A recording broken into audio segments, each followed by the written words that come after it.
Meus irmãos, minhas irmãs, a paz do Senhor. Estamos de volta no nosso canal EBD em Ação para mais uma videoaula.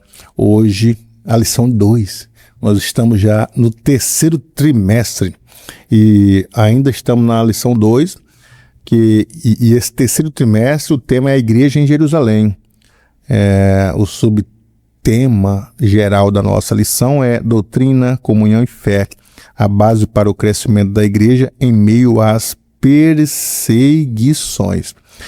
Então, o modelo da igreja em Jerusalém é o nosso tema de hoje, né? A lição 2 desse terceiro trimestre, ela será estudada no dia 13 de julho de 2025. O tema da lição de número 2 é a igreja de Jerusalém, um modelo a ser seguido. E o texto áureo está em Atos 2:42. E perseveravam na doutrina dos apóstolos, e na comunhão, e no partir do pão, e nas orações. E a verdade prática, a igreja de Jerusalém, como igreja mãe, tornou-se exemplo para as demais. Um modelo a ser seguido por todas as igrejas verdadeiramente bíblicas. Então, esse é o tema. A igreja de Jerusalém passou a ser um modelo para as demais igrejas, porque era uma igreja centrada na oração, na comunhão, no partir do pão. Então, é hoje o tema. Nós vamos ver essas características da igreja de Jerusalém nesta lição, porque ela passa a ser uma espécie de igreja mãe em Jerusalém. Ela tornou-se um modelo para as demais igrejas a serem implantadas. Primeira igreja em Jerusalém, depois nós vemos Paulo, Atos, o livro de Atos registra, o crescimento da igreja, uma igreja que já cresce e já nasce poderosa, já nasce com o batismo com o Espírito Santo, os quase 120 todos batizados, todos foram cheios do Espírito Santo e começaram a falar em outras línguas conforme o Espírito Santo lhe conseguia que falasse, e posteriormente na pregação de Pedro, era quase 3.000 almas. Então uma igreja de quase 120 já vai para quase 5.000 almas. Em Atos capítulo 5, quando Pedro e João, através do nome do Senhor, curaram o coxo, quase 5.000 almas. Então você analisa o seguinte, quase 5.000 almas, com quase 120, com quase 3.000, uma igreja aí com quase 8.000, quase 10.000 almas. Já nasceu grande, nasceu poderosa, nasceu abençoada. Então, mas isso, o modelo é o que eles perseveravam, no que eles acreditavam, no que eles criam e no que eles permaneciam. Então, essa é o alicerce da igreja do Espírito Santo, que ela foi nesse aspecto aí marcada. O Pentecoste marcou o encontro do Espírito de Deus com a igreja. É uma experiência, é muito grande aí nesse propósito da igreja. Vamos lá, nesse primeiro tópico da nossa lição. Primeiro tópico, uma igreja com sólidos alicerces, uma igreja com fundamento doutrinário. Primeiro tópico, é interessante a gente saber isso, porque uma igreja com sólidos alicerces, uma igreja com fundamento doutrinário. O texto diz assim, a igreja de Jerusalém era uma igreja bem doutrinada. Bem doutrinada. Lucas diz que antes de ascender aos céus, Cristo deu mandamentos pelo Espírito aos apóstolos que escolhera. Deus deu mandamentos pelo Espírito aos apóstolos que ele havia escolhido. E os apóstolos tinham mensagens, tinham doutrinas para ensinar a igreja. Uma igreja genuinamente cristã, ela reflete os apóstolos de Cristo. De tal forma, irmãos, que hoje nós temos assim o credo apostólico. O credo apostólico. Então, no credo apostólico, nós temos o cremos. Falando ali da Trindade, cremos em um só Deus, em um só Senhor, em um só batismo. Cremos, em nosso Senhor Jesus Cristo como Salvador. Os discípulos, eles tinham essas características de ensinar doutrinas, de ensinar a igrejas. Tinham o que ensinar. Falavam de salvação, falavam de santificação, falavam de regeneração, falavam da esperança de Cristo. Isso são doutrinas. O que estamos ensinando? A igreja brasileira tem essa característica de voltar às doutrinas bíblicas. Eu li um livro de Thomas Trask. Ele foi um líder do Comitê das Assembleias de Deus Mundial. E o livro que ele escreveu é De Volta à Palavra, dizendo que a igreja deve voltar-se à palavra, para aprender da palavra. Muitos ensinos, eles já não citam mais a palavra. Muitos pregadores já não usam mais a palavra. Levam um tablet e ali alguns textos, de algumas recomendações filosóficas. A gente vê muito nos coaches de hoje, né? Eles usam os textos isolados da Bíblia para dar motivos para a pessoa, dar motivação, levantar a estima, levantar o ânimo, levantar a perspectiva. Mas e as doutrinas bíblicas? Os apóstolos permaneciam na doutrina bíblica. Eles falavam da ressurreição de Cristo, falavam da morte de Cristo, da vida de Cristo, dos ensinos de Cristo. Estava muito presente o que Cristo havia ensinado para eles. Por isso que o texto fala, e perseveravam na doutrina dos apóstolos. A igreja primitiva perseverava na doutrina dos apóstolos. Nós estamos perseverando na doutrina dos nossos pais fundadores da Assembleia de Deus. Quais eram as doutrinas dos pais fundadores? Eles pregavam: Jesus Cristo salva, Jesus Cristo cura, batiza com o Espírito Santo e em breve voltará. Falavam de salvação, falavam de cura, de batismo e da volta de Cristo. São doutrinas. É o quadrilátero da igreja. Estamos falando disso, de salvação, da volta de Cristo. Quando você que está ouvindo o vídeo, quando foi que você ouviu uma mensagem sobre arrebatamento da igreja? Uma mensagem sobre arrependimento, uma mensagem sobre voltar-se para Deus, consertar a vida, se arrepender, pedir perdão dos pecados. São doutrinas bíblicas necessárias para a igreja na atualidade. E a igreja primitiva tinha isso. Perseverava na doutrina dos apóstolos. Uma igreja só pode ser considerada genuinamente cristã quando ela consegue ensinar a doutrina a seus membros, né? É o segundo ponto desse primeiro tópico. Perseverava na doutrina dos apóstolos. A expressão diz muito sobre o processo de discipulado da igreja de Jerusalém. Era uma igreja bem doutrinada e, portanto, bem discipulada. A palavra doutrina traduz o termo grego didaquê, que significa ensinar, que significa instruir. Ensino e instrução. Didaquê, ensino e instrução. Era o que a igreja primitiva fazia através dos seus. Tem a ver, portanto, com o discipulado cristão. Discipular pessoas, né? O discipulado na antiguidade era o mestre, seguir os passos do mestre. As pessoas, o pedagogo, ele pegava uma criança para ensinar e levava embora. E na sua casa ele ensinava desde o deitar, desde o levantar, desde o se comportar, o falar, estudar, pensar, raciocinar, dialogar. Tudo as crianças copiavam, aprendiam conforme os seus mestres, os pedagogos. Então a característica do mestre era essa mesmo. Desde a antiga Grécia, os mestres, os filósofos pegavam os seus discípulos e conviviam com ele. A convivência, aprender a pensar, a meditar, a raciocinar, estudar, falar. E essas conotações era de fato o discipulado. A nossa igreja, ela tem de fato essa conotação do discipulado, de pegar a mão dos novos crentes e ensinar as primeiras doutrinas, ensinar a adorar, ensinar a convivência, a se relacionar, a perdoar, a unidade da fé. Eu acho que nós pecamos muito nisso, como alguém disse e a gente acaba concordando. Ganhamos muitas almas, as Assembleias de Deus ganham muitas almas, mas também perde muitas. Por que isso? Perde para as demais, perde para os neopentecostais, perde para os tradicionais, igrejas históricas, tudo tem assembleianos lá. Por quê? Porque temos dificuldade com o discipulado, ou não valorizamos o discipulado, a igreja em si, a massa, para aprender. É só você ver a diferença do culto de domingo para o culto de terça-feira.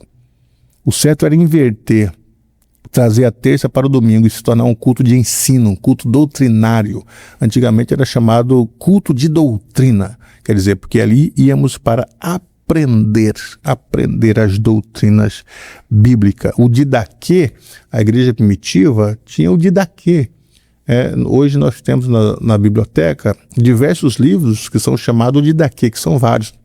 E ali estão instruções, como está escrito aqui, ó, ensinos e instruções. Eles ensinavam até como receber as pessoas, como era hospitalidade, né? Como receber as pessoas na sua própria casa, o dom de hospitalidade. E não era qualquer um.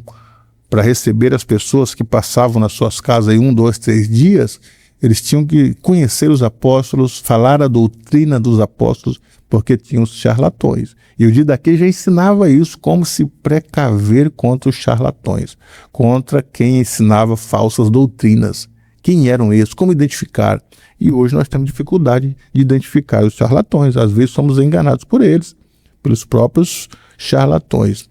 Então precisamos de instrução, de ensino e de sabedoria para discernir e de discipulado acima de tudo para cativar ou prender as pessoas que estão aprendendo. Uma igreja relacional e piedosa. A igreja de Jerusalém perseverava na comunhão. A maioria dos intérpretes entende que a palavra grega koinonia, traduzida aqui como comunhão, é uma referência às relações interpessoais dos primitivos cristãos. A primeira igreja era interpessoal, tinha esse relacionamento, perseverava na comunhão no sentido de dedicar-se à construção de bons relacionamentos. Tem a ver com o modo de vida dos crentes.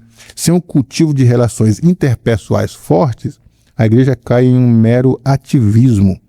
Há muita atividade, mas sem um calor humano que caracteriza a verdadeira vida cristã. Porque a igreja não se conota ou não se comporta somente no momento do culto, das atividades cultuais, mas tem os momentos de relações, que as relações interpessoais. Nós, fora das quatro paredes, temos boas relações com os nossos vizinhos, com nossos irmãos, temos conhecimento, socorremos eles, dialogamos, conversamos, abraçamos. Quais são esses momentos de relações que nós temos na igreja? Porque quando acaba o culto, cada um toma seu rumo e só no próximo culto, só no próximo domingo, alguns só no próximo domingo. Mas e a relação? Sabemos como os nossos irmãos estão? Quando a igreja de Jerusalém foi instituída, a preocupação com os pobres, com os órfãos, com as viúvas, era muito grande, de tal forma que os discípulos chamaram, fizeram um concílio e delegaram ali os diáconos, separaram a Felipe, cheio de fé e de coragem, Estevão, homem cheio de fé e de coragem, Nicanor, homem cheio de fé e de coragem, Prócoro, Timão, Pármenas, Nicolau, eram os diáconos. Para quê? Para fazer essas relações interpessoais. Vocês vão andar nas casas, vão ver quem precisa de um socorro, de uma ajuda, de uma palavra, de um alimento, de uma roupa, de um remédio, e vocês vão correr atrás e socorrer essas pessoas. Era o papel dos diáconos. As viúvas, que lá no judaísmo tinham o seu aposento, a sua aposentadoria, quando se convertiam ao cristianismo, era cortado o benefício. Os órfãos, as viúvas, os pobres também eram cortados ajuda. Então começaram a padecer necessidade. E a igreja de Jerusalém abraçou-os, cada um. E eles sentiam então pertencido a uma comunidade. O HP do amor, que era a festa do amor, que era um jantar do amor, era para as pessoas que não tinham o que comer. Logo após o culto, reuniu-se todos a uma mesa e jantavam após culto, isso diariamente, e participavam de uma comunhão ali para poder matar sua fome. Isso é relações interpessoais e piedosas desse terceiro tópico que estamos vendo aqui, porque precisamos, a igreja tinha isso, a igreja primitiva desenvolveu isso, a igreja primitiva. Agora nós muitas vezes estamos alheios aos irmãos que são carentes, que precisam de um diálogo, da presença de alguém, de uma visita, conhecer intimamente a vida dos nossos irmãos, o trabalho, a profissão, a família, a saúde, a casa, o lar. São relações interpessoais. E precisamos, a igreja precisa disso. Orar como a igreja primitiva orou, estar no templo dedicando a oração como a igreja primitiva fez. Agora, nesse segundo tópico da nossa lição, uma igreja observadora dos símbolos cristãos. Quais são os símbolos do cristianismo? As ordenanças de Cristo. Cristo deu ordem. E de batizar as nações. É uma ordem imperativa. Quando ele disse assim, ide por todo mundo e pregar o evangelho a toda criatura. É uma ordem. As pessoas devem pregar o evangelho. É uma ordem. Os que não pregam serão cobrados sobre a ordem de Cristo, uma desobediência. Mas ele deu uma segunda ordem. Ide e batizai as nações. O batismo é esse primeira ordem, primeiro símbolo da igreja, a ordenança. Após o primeiro sermão do apóstolo Pedro na igreja primitiva, e como resposta a uma pergunta, ele disse ao povo, arrependei-vos e cada um de vós seja batizado em nome de Jesus Cristo para perdão de pecado. E na igreja primitiva, o perdão era imediato. A pessoa aceitou, confessou, creu, quer ser batizada, está arrependida. O batismo era para arrependimento, né? Arrependei-vos e cada um de vós sejais batizado para perdão de pecado. Cristo perdoava os pecados, mas o batismo era um símbolo de que você se arrependeu e uma nova vida. É um símbolo. Naquela época, a igreja primitiva batizava quem se convertia. Ela sabia que o batismo era uma das ordenanças de Jesus e que era um dos principais símbolos da fé cristã. As pessoas confessavam publicamente que estava arrependido, queriam uma nova vida e eram mergulhadas, batizada. Batismo significa mergulho, e mergulho é imersão, imergir completamente. Ela sabia o batismo, né? O batismo era um dos primeiros passos da fé cristã, um rito de entrada para uma vida cristã. Mas para ser batizada, a pessoa precisava se arrepender e crer em Jesus Cristo. Arrepender dos pecados e crer em Jesus Cristo. Era preciso ter consciência do sentido desse símbolo da fé. Assim, o batismo era um testemunho público de que a pessoa havia se convertido por meio dele, e os cristãos de Jerusalém mostravam ao mundo que sua vida agora era diferente e que ela tinha uma nova vida em Cristo. Então, quando eles confessavam publicamente, o batismo era público. E eram mergulhadas, estava dizendo, eu me arrependo de uma vida velha que levo e agora ressurjo para uma nova vida, uma regeneração. O velho homem era mergulhado, crucificado e nascia-se uma outra pessoa. Hoje o símbolo de batismo, muitas pessoas não sabem por que se batizam. As igrejas parece que não ensinam mais os objetivos de ser batizado. É para quem se arrependeu, para quem quer uma nova vida, não para as pessoas que se batizam e continuam com a velha vida, uma prática da velha vida. Isso não é errado. Então não foi o batismo, foi um banho de água. Então o batismo era para isso, para as pessoas que de fato se convertiam, se arrependiam e eram batizadas. E a igreja primitiva, elas batizavam as pessoas quando se convertiam. Não esperavam 1 mês, 2 meses, 3 meses, 2 anos para depois batizar. A gente vê isso, o exemplo ali de Filipe, quando foi arrebatado até chegar o moço que lia o profeta Isaías. E ele não entendia. E Filipe, então, foi explicando para ele todas as doutrinas, os acontecimentos, e ele acabou crendo. E creu no batismo, e desejou ser batizado. E Filipe mostrou água no caminho, disse, olha, água. Ninguém te impede de ser batizado. Se você quiser, você pode ser batizado agora. Acabou de receber a conversão. E ele foi batizado. Então o batismo era de imediato para quem se arrependia e para quem estava desejoso de uma nova vida através da regeneração. E era batizado de imediato. Se tornou um dos símbolos da igreja. O batismo. A igreja propõe o batismo aí para os novos convertidos, para quem aceita Jesus, para quem desejar. O batismo ele é efetivado como um dos símbolos da igreja. O segundo é a ceia do Senhor. A ceia do Senhor é uma ordenança dada por Jesus e que foi observada pela igreja. A igreja primitiva praticava a ceia de imediato. Perseveravam no partir do pão, né? O partir do pão. E a maioria dos estudiosos concorda que esse texto é uma referência à prática da ceia do Senhor, o partir do pão. Perseverava na oração, na comunhão e no partir do pão, a prática da ceia do Senhor. Donald Guy, um dos principais mestres do pentecostalismo britânico, ele disse que, quando tomada corretamente, a ceia leva a igreja ao próprio coração da sua fé, ao próprio centro do evangelho, ao objeto supremo do amor de Deus. Portanto, Quão abençoado é esse partir do pão. Parece provável que os primeiros cristãos, eles cumpriam essa ordenança quando era chamada Festa do Amor, onde eles se reuniam e se confraternizavam, e comiam e bebiam a ceia como lembrança. Por mais que lá em Corinto, os coríntios não entenderam muito, ou não estavam entendendo, ou se desviaram muito da doutrina da ceia. E comiam e bebiam de qualquer forma, não esperavam uns pelos outros. Os que chegavam primeiro comiam o pão e tomavam vinho. Os que chegavam por último, às vezes, não sobrava a comida para eles. Então, Paulo repreende e ordena, dá a ordem do culto, como deve ser feita a ordem. É uma ordenança. E a ceia do Senhor é uma ordem. Porque quando nos reunimos para celebrar a ceia, vem a ordem de se lembrar do sacrifício de Jesus, sacrifício expiatório. A ceia, o vinho é símbolo do sangue derramado, o pão é símbolo do corpo partido. Então a ceia aponta para o passado.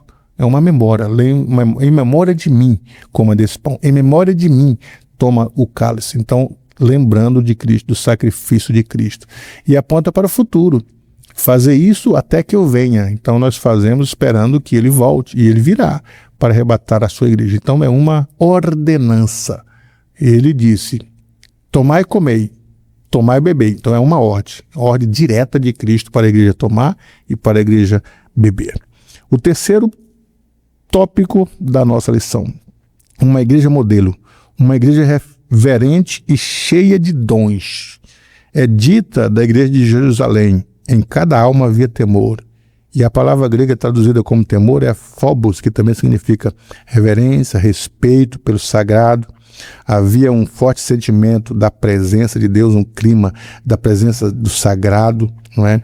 Então, aquele mesmo sentimento que houve em Moisés, a terra é santa, tira as sandálias dos teus pés. Precisamos aprender com a igreja primitiva, não podemos perder o respeito pelo sagrado. Havia temor em cada alma, havia temor, havia prestígio, havia reverência na casa, havia respeito entre os irmãos. Lucas destaca que muitas maravilhas e sinais faziam pelos apóstolos, sinais e maravilhas. A manifestação dos dons ornamentava a igreja primitiva. Então, uma igreja reverente cheia de dons, cheia de temor. Vamos ter essa reverência, esse temor pelo sagrado. Muitas pessoas perderam o temor pelo sagrado. Está na igreja mascando chiclete, sai a hora que quer, entra a hora que quer. Na hora do culto, quantas vezes for necessário. Às vezes vendem e compram na hora do culto.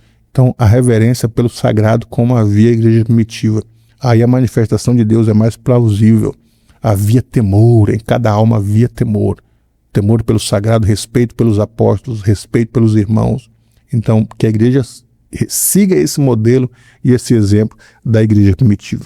Uma igreja acolhedora é o segundo ponto do terceiro tópico. Ela agregava a todos. Ali na igreja primitiva, a história conta que a igreja primitiva ganhava para Jesus os escravos. Havia muitos escravos, negros, as mulheres que não tinham valor no Oriente, elas tinham voz na igreja. A igreja, ela dá voz. Eu ouvi o Pondé, um dos maiores filósofos dessa nação, estudando sobre o movimento pentecostal no Brasil.